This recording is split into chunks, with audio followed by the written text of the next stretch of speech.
Uma boa noite a todos, meus irmãos. Boa noite. Trazemos aqui um abraço do Centro Espírita, Manuel Francisco da Luz, como a nossa irmã apresentou, representando aqui a 14ª União Regional Espírita. São 16 uniões regionais ao todo no estado. É um braço da Federação Espírita Catarinense. Aqui, que abrange a nossa área, é a 14ª União Regional Espírita. E no tema para a noite de hoje, no Departamento Doutrinário, a 14ª URI nos sugeriu falar sobre terceira idade, o idoso na família. Bom, para a gente entender o porquê que o espírito passa pela necessidade do envelhecimento, por que precisamos passar por essas dificuldades, por todos esses sofrimentos típicos de um envelhecimento. Uns envelhecem com mais sofrimentos, outros com menos sofrimentos, mas num processo natural, todos nós passamos por essa fase, o inverno da vida, como muitos chamam. Uns dizem que é a melhor idade, outros dizem que é insanidade dizer que é a melhor idade. E aí, qual é a visão da doutrina espírita a respeito desse ponto? Porque a doutrina espírita ela apresenta luz sobre todos os assuntos relacionados ao ser humano. Principalmente é esse. A questão do relacionamento, informações a respeito da família, a visão espírita, ela contribui muito. Para os irmãos, então, entender o porquê do envelhecimento e o porquê do idoso, o papel do idoso na família, a gente vai fazer um popurrí rápido dos princípios da doutrina espírita para a gente entender o porquê que a gente envelhece. Para isso, a gente tem que entender o porquê da reencarnação. Então, dizem os espíritos que nós somos espíritos imortais. Uma vez fomos criados simples e ignorantes e atingiremos a perfeição, sendo que é uma constante, não tem mais fim. Somos eternos. Uma vez criados simples e ignorantes, dizem os espíritos que numa frase simbólica, em um livro dos espíritos, essa evolução ela se dá do átomo ao arcanjo. Então, para falar de envelhecimento, é de se perguntar qual é a nossa idade enquanto espíritos que somos. Tem umas pessoas que chegam para nós e dizem, gente, eu acho que eu sou um espírito bem velho, porque eu já tive umas 5 reencarnações. Acho que não preciso mais reencarnar na Terra. Vamos refletir o que a doutrina espírita nos passa sobre isso. Se dizem os espíritos que a evolução ela se dá do átomo ao arcanjo, que a gente foi criado simples e ignorante, por dedução, dá a entender que essa evolução ela se dá num paralelo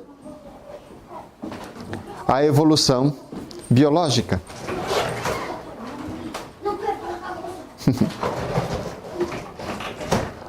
Se dá num paralelo à evolução biológica.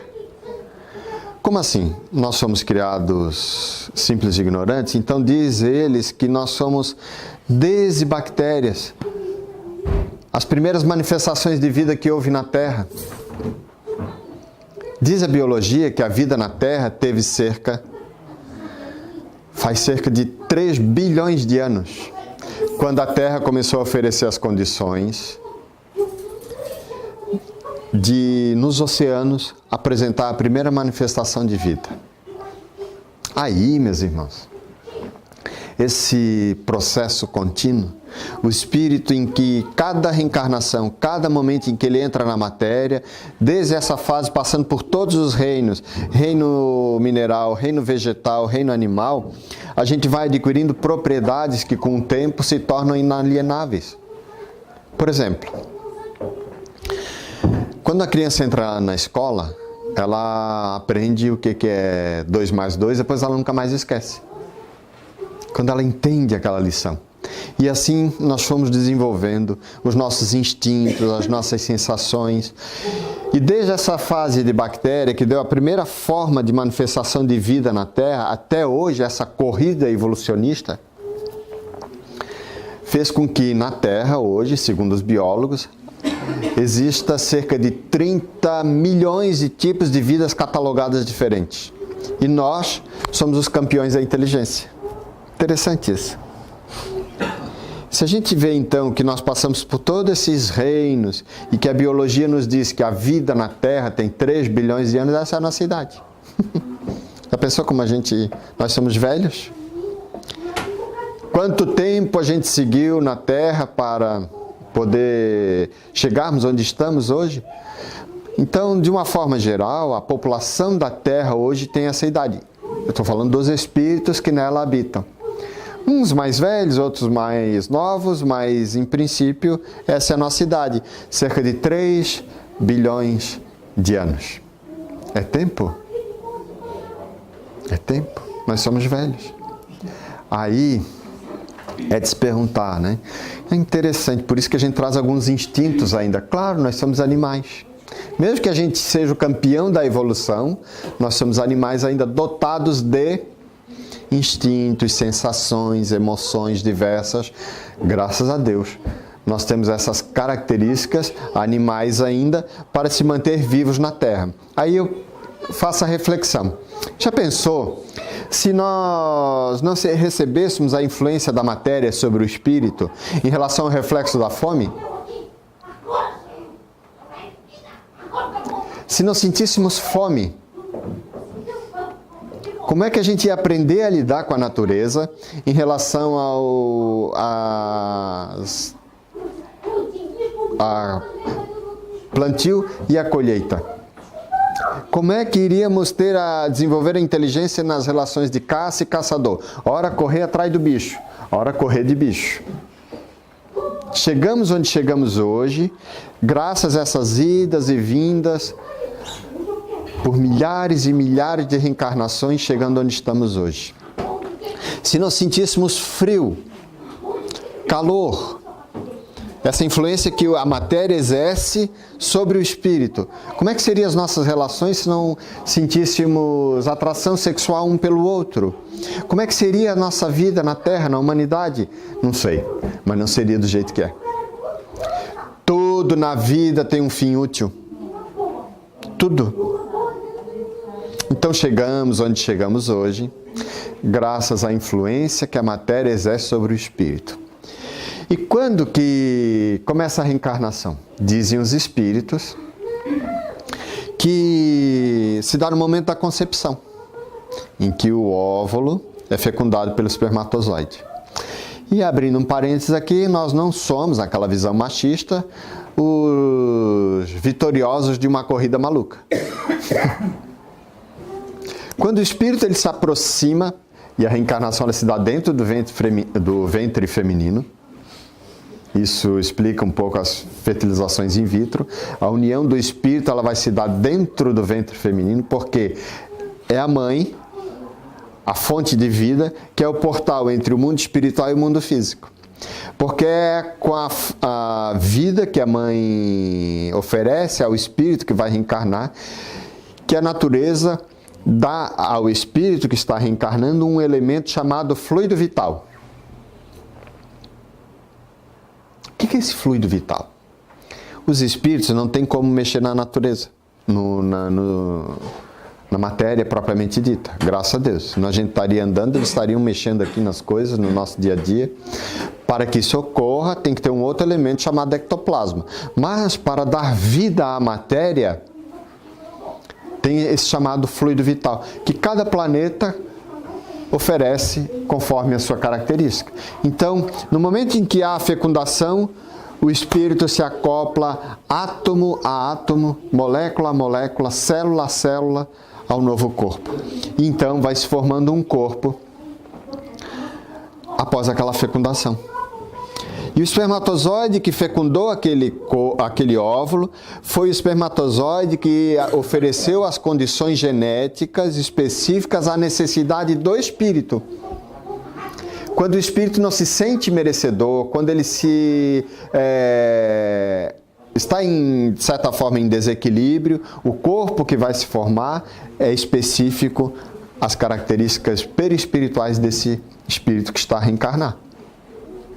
Então, as opções, o menu de opções que tem de carga genética que são oferecidas ali, de milhares, milhões de espermatozoides, por que não nasce um super-homem quando o espírito tem certas dificuldades? Justamente porque é o espírito que exerce o magnetismo sobre o espermatozoide específico, na condição necessária. Tem toda uma engenharia espiritual para isso. Espíritos super evoluídos, vamos dizer assim, já desprovidos da influência que a matéria possa exercer sobre o corpo, sobre o espírito, que são os responsáveis pela reencarnação na Terra. Então só reencarnam os espíritos que realmente estão sob a permissão dessa espiritualidade superior. Não é qualquer um que vai reencarnar se não houver essa validação do alto. Então a reencarnação na Terra, ela tem um controle.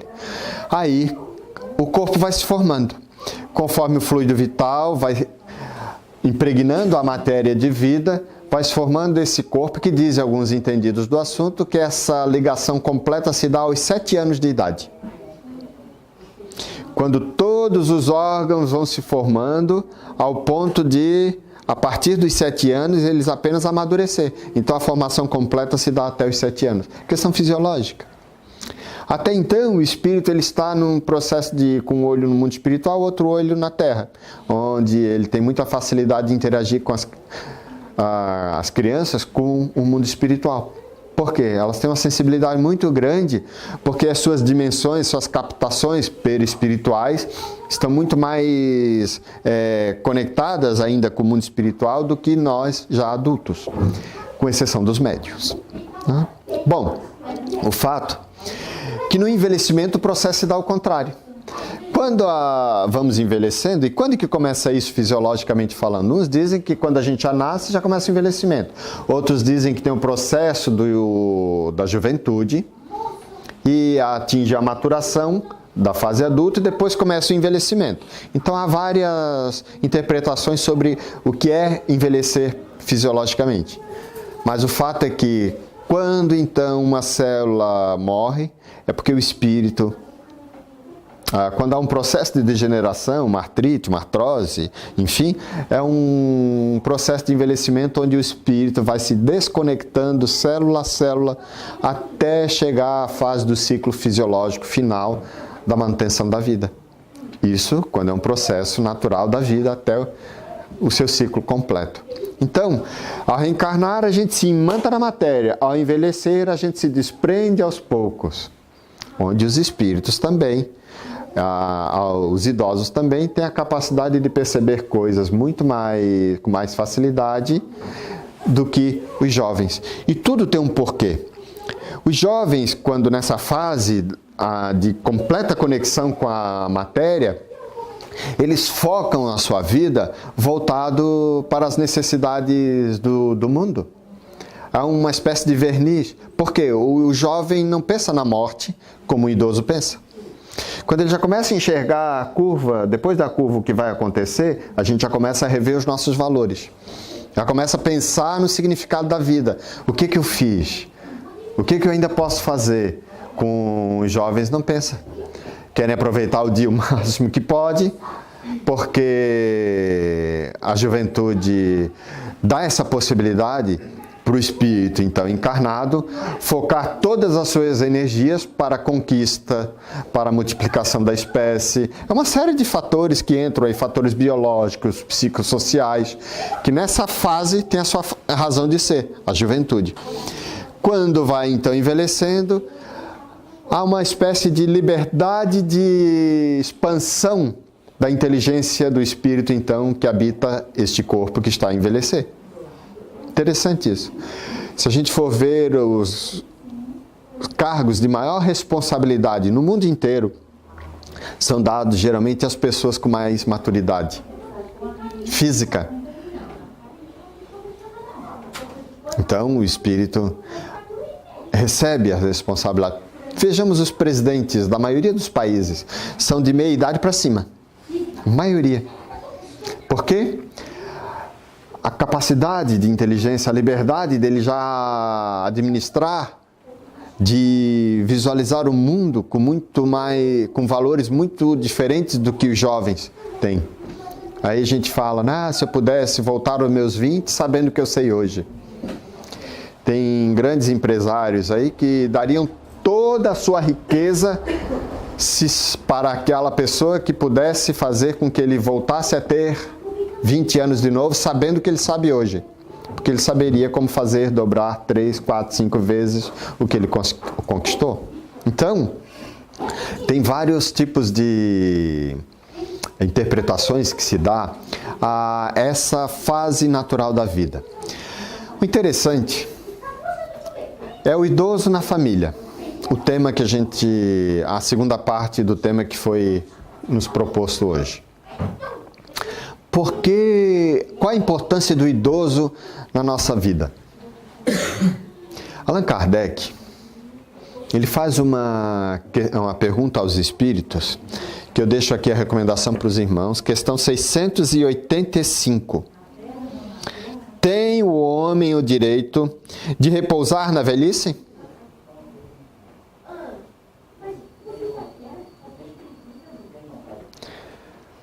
A gente trabalha. Tem o direito o homem de repousar na velhice? Essa é uma pergunta tão atual que a gente questiona essa pergunta aqui quando a gente vê o direito do idoso a sentar no ônibus, a ir à frente na fila de um supermercado, de um banco. Tem o idoso esses direitos? Olha a resposta. Sim. Que a nada é obrigado, senão de acordo com as suas forças. O idoso não tem condições de fazer as mesmas coisas que um jovem consegue.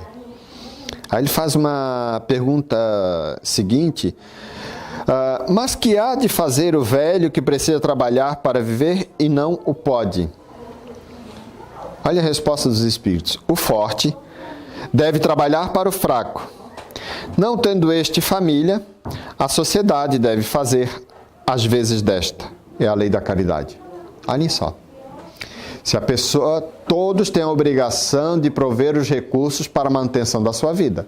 Em não tendo condições, a sociedade é que tem que fazer por ele. É o que os espíritos estão dizendo. Esse é o nosso papel na sociedade para a gente auxiliar o mundo que a gente está vivendo com essa contribuição da doutrina espírita. É a visão cristã que fazer para o próximo que eu gostaria que fizesse para mim. Em seguida, Allan Kardec dá uma observação de próprio punho a respeito desse tema. Você pode ser de esquerda, pode ser de direita, pode ser capitalista, pode ser socialista, pode ser o que for. Ninguém vai conseguir solucionar nada no mundo se implementar um elemento importante na sociedade. Todos precisam de trabalho. Se não oferecer trabalho para a humanidade, torna-se um flagelo. As pessoas têm dificuldade de manter a própria vida. Então tem que se oportunizar o trabalho. Mas qual é o elemento que vai se dar para isso em relação à oferta de trabalho? Em relação às questões econômicas, às questões sociais? Aí ele fala o elemento educação. Educação, na visão de Kardec, é um conjunto de hábitos adquiridos, ou a arte de formar caracteres. Conjunto de hábitos adquiridos, esse conjunto vem da onde? Dos nossos pais, dos nossos avós, dos nossos antepassados. A gente herda esses hábitos para saber lidar com a sociedade em que a gente está. Aí entra o papel importante dos idosos. A questão da educação. Para os irmãos entenderem o porquê dessa importância, eu vou me utilizar de uma outra fala, que é da nossa irmã Anete Guimarães, que aí eu deixo lá a indicação para os irmãos. A Ciência do Mal. É esse título da palestra que ela dá, está no YouTube, na internet. A Ciência do Mal. Ali, a Anete Guimarães, ela faz uma observação a respeito de um comportamento que nós temos no nosso sistema empático. O que é empático? A empatia. Sentir o que o outro está sentindo. Quando o nosso cérebro vê uma imagem qualquer, estou vendo este apagador, essa imagem vem para o cérebro, ela é codificada numa região do cérebro, e ele entende como coisa. Quando eu olho para qualquer rosto humano, essa imagem chega no meu olho, vai para o cérebro e ele é codificado em outra região que eu entendo ser humano. Ele diferencia coisa de ser humano de forma natural. E esse sistema empático, ele vai fazer com que a gente se manifeste ou não, quando, por exemplo, ela pegou um pedaço de papel, rasgou de forma brutal o papel, pisou em cima do papel e viu que ninguém sentiu nada. Por quê? É coisa. Agora, se eu fizesse isso com a criança, na hora, alguém ia reagir, ia tentar impedir de eu bater na criança. Por quê? É ser humano. É um instinto natural nosso, de sentir o que o outro está sentindo, de tentar entender o que o outro está vivenciando, passando, sentindo. Isso é da nossa natureza. Aí ela deu um exemplo de uma situação em que uma faxineira no Rio de Janeiro, às 10 horas da noite, foi violentada, estuprada por um rapaz de classe média alta. Aí, o policial, delegado, perguntou pro rapaz o porquê que você fez isso. Ah, eu pensei que era uma prostituta. Ó, justificava se fosse uma prostituta? Só porque ela estava vestida com a roupa do trabalho, que não deu tempo para se arrumar para ir para casa depois de 10 horas da noite? No cérebro dele, conforme a educação que ele recebeu, prostituta não é ser humano, é coisa. Outra situação que ela colocou, quando um índio, em Brasília, foi queimado por jovens de classe média alta. Perguntaram para eles, por que vocês fizeram isso? Ah, eu pensei que era mendigo. Justificava? Ah, se... não sabia que era índio. Que pena, os índios estão em extinção. Não ia fazer isso. Mas como era mendigo, na visão daquele rapaz, era coisa. Por que eles chegaram a esse nível de entendimento? De ver que certas pessoas na sociedade não são humanos, são coisas. Certos grupos de pessoas são coisificados. Aí vem a questão da educação. Muitas pessoas se vangloriam de dizer que têm condições de colocar o idoso na melhor instituição de repouso possível, pagando tanto. Você visita? Ah, eu vou lá uma vez por semana, pelo menos. Você leva os seus filhos? Não. Quando o idoso convive com os netos, bisnetos, por amor, essa relação faz desenvolver no sistema empático das crianças que um outro que é ser humano ao qual ele ama, ele começa a entender o que é uma dor de coluna, o que é uma artrite, o que é uma limitação, o que é uma demência, uma dificuldade essa ou aquela. E geralmente esses que têm convívio com os avós são os que, na rua, respeitam o próximo, os idosos, dão espaço para um idoso sentar. Quando do contrário, isso não acontece. Por quê? Geralmente hoje, inclusive por causa da tecnologia, a qual devemos refletir bastante, como está a nossa relação com a família, a gente vê que o jovem tem condições de ter a televisão e o celular dele no quarto, a televisão da filha no outro quarto, a mãe num quarto, o pai na sala, e não se reúne. Quando almoçam, às vezes fazem a discussão por celular. E mal se conversam. Não tem aquele momento do fator humano entrando aí. E aí a importância dos idosos. Quando a gente tem essa oportunidade de convívio, essa oportunidade dessa troca de emoções, de sentimentos, é de se perguntar. O idoso, o seu pai, sua mãe, por acaso vendeu leite quando você era criança? Estava sendo amamentado? Por acaso, quando você se formou na faculdade, seja o que for, começou o primeiro dia de emprego, a sua mãe ou seu pai chegaram com a conta? Vem, vamos conversar. No dia que você nasceu, a gente gastou tanto. Quando você estava com 1 mês de idade, a gente teve que acordar de madrugada, tivemos que ir no hospital, o médico deu uma receita tal, a gente gastou, se empenhou, tivemos que vender o carro. Está aqui essa conta para você pagar. Alguém fez isso? Porque há um amor incondicional. A gente não sabe o que é isso ainda. Os animais, eles nos ensinam muito.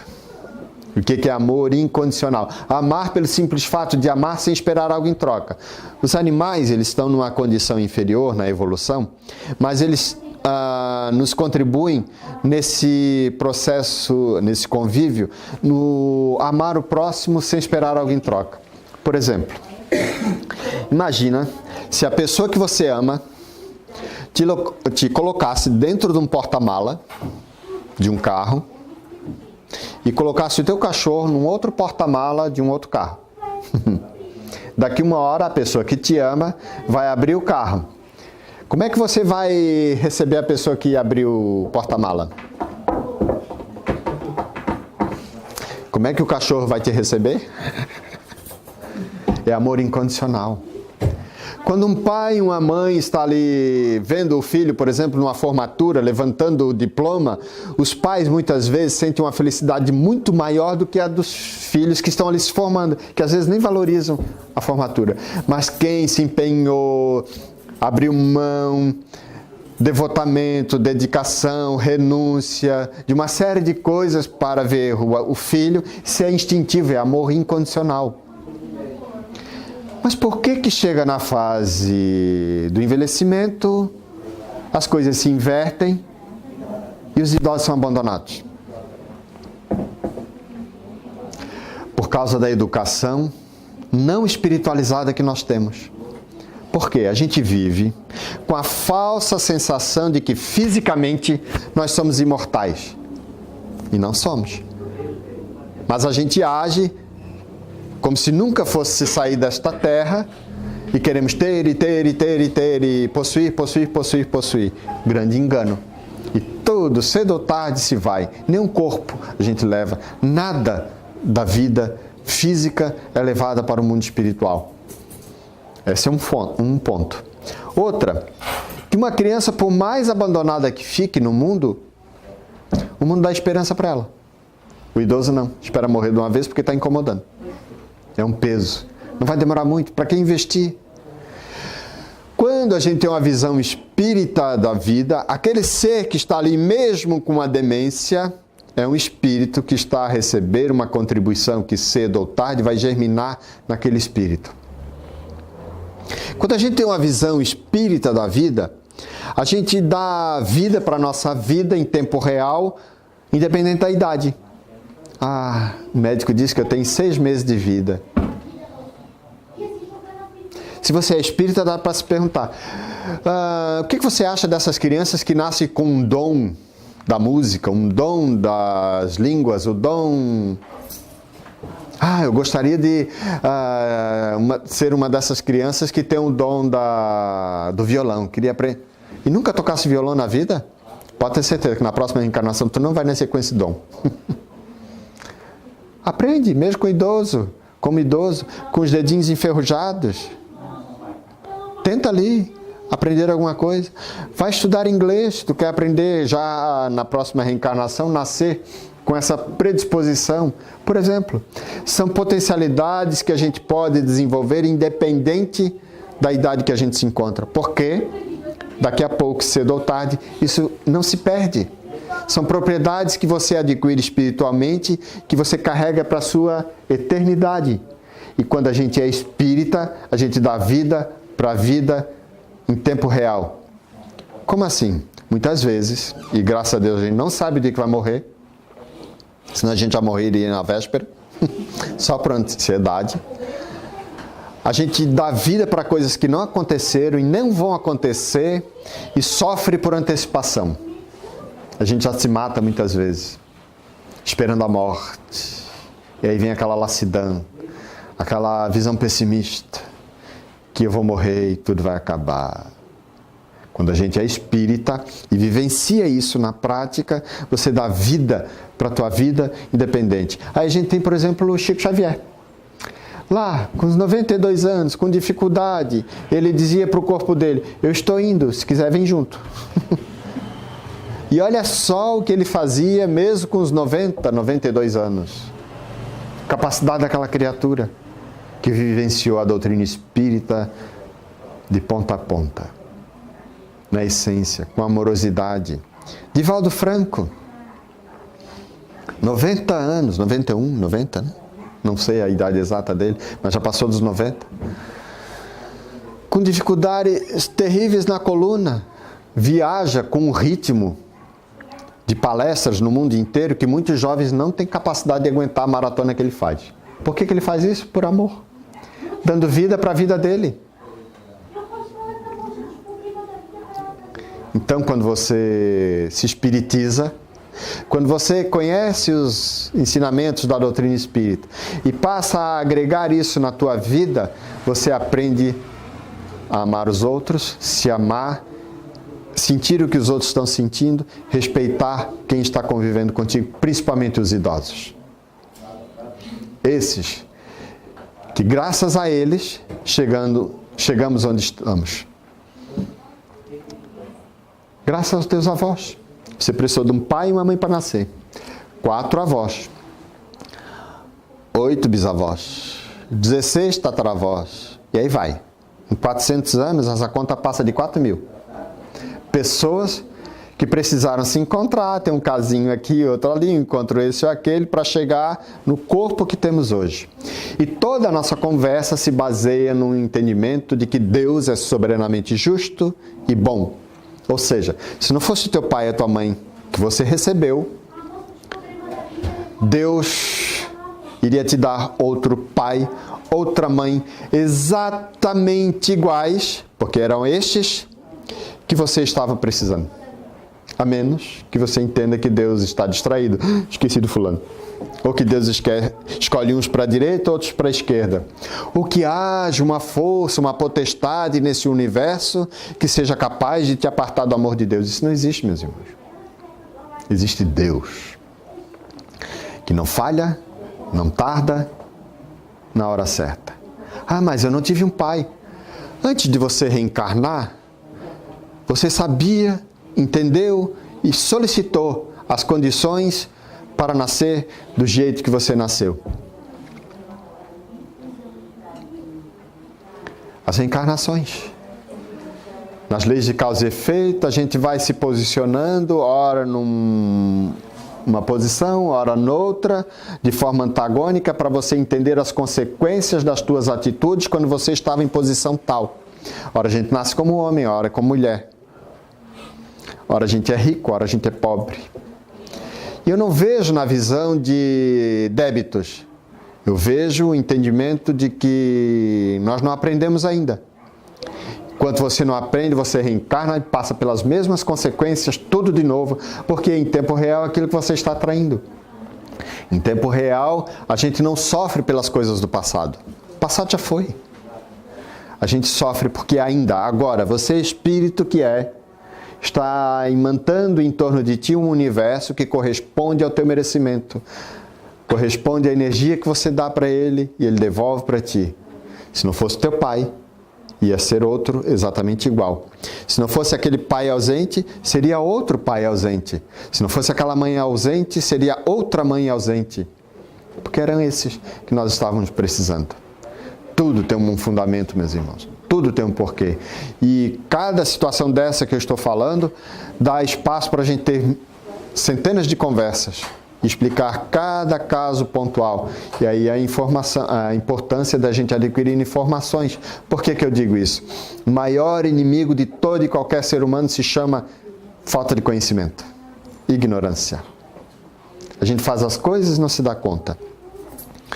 Por exemplo, você coloca uma coisa na boca, que prazeroso, mas não faz ideia do estrago que pode acontecer aqui embaixo. Aí agride o estômago, agride o intestino, os músculos se retraem, dependendo do que você come no domingo, pode ficar com dor na coluna até quinta-feira. E como que a gente vai aprender isso? Repetindo. Toda vez que eu como isso eu fico com dor, toda vez que eu fico isso eu fico com dor. Aí até que chega um momento que eu não vou mais comer isso, porque eu não gosto de sentir dor. Porque a libertinagem cansa, a vaidade cansa, o orgulho cansa. Chega uma hora que a gente começa a despertar a vontade de fazer outras coisas que não aquilo. E a reencarnação, ela vai te botando nos lugares. Então, na posição que você está hoje, é a melhor idade da tua vida. O momento é agora. Aproveite cada instante para adquirir informação e aplicar essa informação, vivenciar essa informação e botar em prática em função do outro. Para a gente fazer o bem, a gente tem que se posicionar, a gente tem que se mexer, tem que gastar energia. Para fazer o mal, basta ficar parado. Não dê atenção para o teu filho para ver se o traficante não vai dar atenção. A gente tem que se mexer. Entende? O cuidado que a gente dá para os nossos idosos hoje, pode ter certeza que é o cuidado que os nossos filhos darão para nós depois. Porque automaticamente eles estão herdando o nosso comportamento. Então ama, desenvolve esse amor para que assim a gente consiga tornar a nossa vida muito melhor. E para encerrar a nossa fala, muitas pessoas nos convidam para fazer a oração nos velórios, num desencarne desse ou daquele irmão que frequentava ou que a família participa do centro espírita. Quando a gente faz a oração nesses momentos, a gente vê o comportamento de algumas pessoas. Diga-se de passagem, todas as manifestações respeitáveis. Mas a gente vê quem está com a consciência em paz e quem não está. Quantas pessoas sofrem naquele momento porque o seu ente querido foi e eles queriam voltar ao passado para mudar a história, não dá mais. E o terror que abate essas pessoas consterna a gente em função do sofrimento que eles vivenciam ali na hora. A perda. O que a gente precisa fazer para aprender a lição e chegar nesse momento e estar com a consciência? Eu fiz o que tinha que ser feito. Graças a Deus foi me dada a oportunidade. Será que eu preciso passar pela guerra para entender o valor da paz? Será que eu preciso passar por uma doença para entender o valor de me cuidar e ser saudável? Será que eu preciso perder para dar valor para o convívio? Então, meus irmãos, que a gente possa dar vida para as pessoas que a gente ama, para as pessoas que convivem conosco, que por hora somos todos viajantes na mesma nave, mas não são nossas propriedades. Eles não têm a obrigação de ser o nosso saco de pancada e descarregar neles, só porque a gente traz da rua a sobrecarga e descarrega nele feitos tiranos, como se fossem sacos de pancada. Eles não são nossos sacos de pancada. Eles são irmãos, que por hora são nossos idosos, ou que por hora são nossos pais ou são nossos filhos. Em reencarnação futura, serão eles. Talvez os nossos filhos em posição contrária, nossos amores em qualquer posição. Que a gente possa encerrar esses ciclos do toma lá da cá, e com o amor da vida na proposta que o Cristo nos ensina. O amor cobre a multidão de erros. Estamos passando nessa fase de regeneração em que as pessoas que habitam a Terra estão em número maior do que os que ainda estão em provas e expiações alinhados com a maldade, com o orgulho, com o egoísmo. A Terra está passando por essa transição.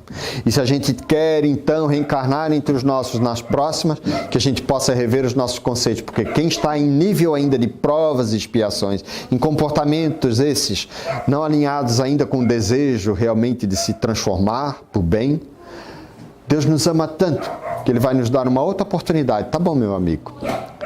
Eu te respeito, te amo e por amor à tua vontade, essa outra escola aqui é melhor para você. A gente vai reencarnar em outros planetas, em condições inferiores à da Terra, com certeza. Não por punição, mas por respeito ao livre-arbítrio, esse patrimônio que Deus nos deu. Que a gente possa refletir e aplicar em nós esses ensinamentos. Que na prática a doutrina espírita nos ensina o elemento chamado indulgência. Em outras palavras, indulgência, na fala de Chico Xavier, é dar aos outros o direito deles quiserem ser o que quiserem ser, de serem o que quiserem ser. E a nós a obrigação de nos tornarmos cada dia melhor, impor todas as tuas forças para se tornar melhor e se desfazer dessa ou aquela tendência ainda. É a chamada reforma íntima, que é uma das coisas mais difíceis de se fazer. Eu digo isso porque parece que o nosso corpo não nos ajuda muito, né? Porque para você se reformar intimamente, você tem que se olhar para dentro e a gente não consegue. É mais fácil olhar a vida dos outros, controlar a vida dos outros, manipular, castrar, escravizar.